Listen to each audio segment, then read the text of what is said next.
How's it going, everyone? I hope you're enjoying your Monday.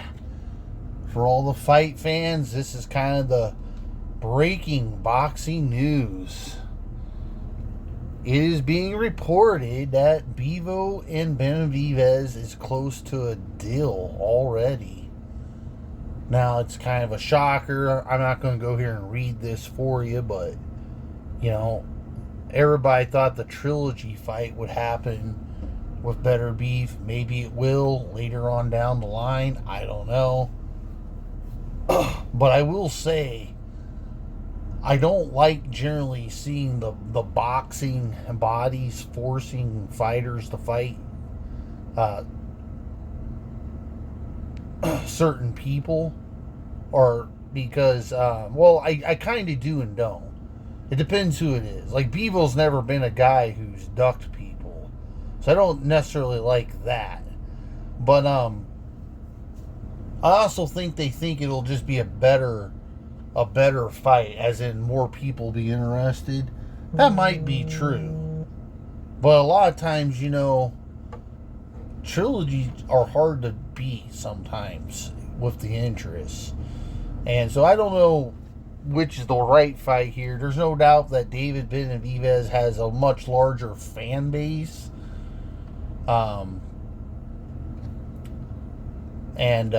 At the same time, going back to the Bivol Better Beef fights, you could make the argument, especially in the first fight, you could definitely make the argument that maybe Bivol won that fight, although I thought Better Beef won the fight in the first fight. And so, it's more than just a rubber match. It's kind of like two equals. But I will say, in the second fight, Bivol, in my opinion, it wasn't even close in the second fight, right? So, I don't know. It's not a big deal to me. I think you get a good fight here, assuming it happens. And the question I have for you guys is, do you think David Benavidez beats Bivol? Or is Bivol just too good? I have my opinions on this for many years now when it comes to Bivol. I actually think Bivol is maybe the pound for pound best fighter in the world. But he's not an American. He doesn't have a big mouth.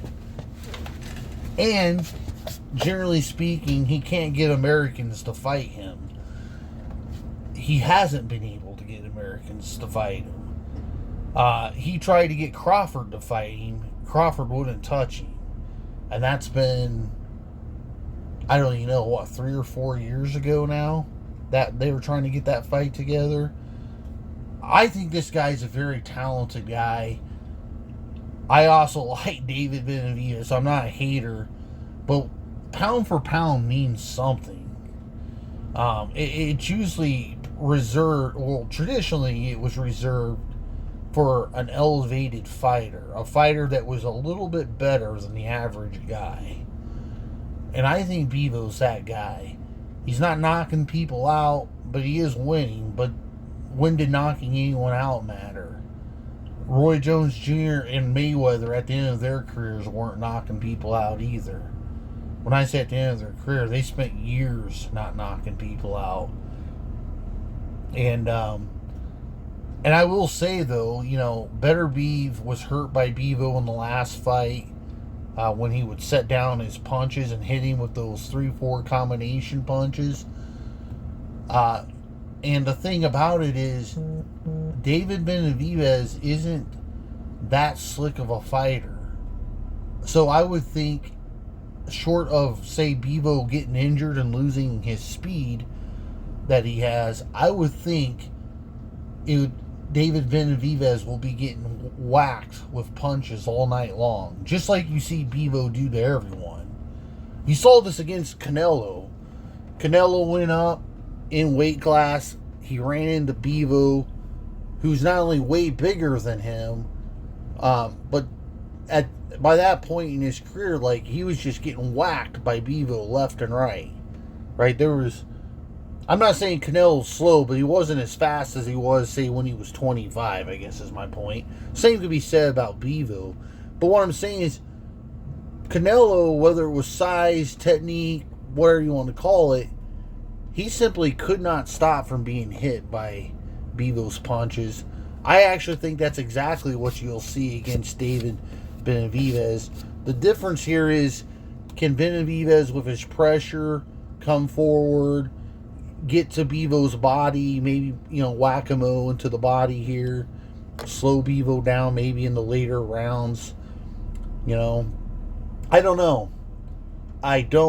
Because I do think, once again, Bivol don't have a great knockout record percentage, but as we've seen against Canelo and Beterbiev, those fights, as we've seen, by no means is he a light puncher. It's just he's up on his tippy toes, dancing around the ring. He rarely comes down, sits. But anytime you can rock fighters, come off your tippy toes, and then throw combinations and knock them backwards, there's some firepower returning. And that's what Bivol has.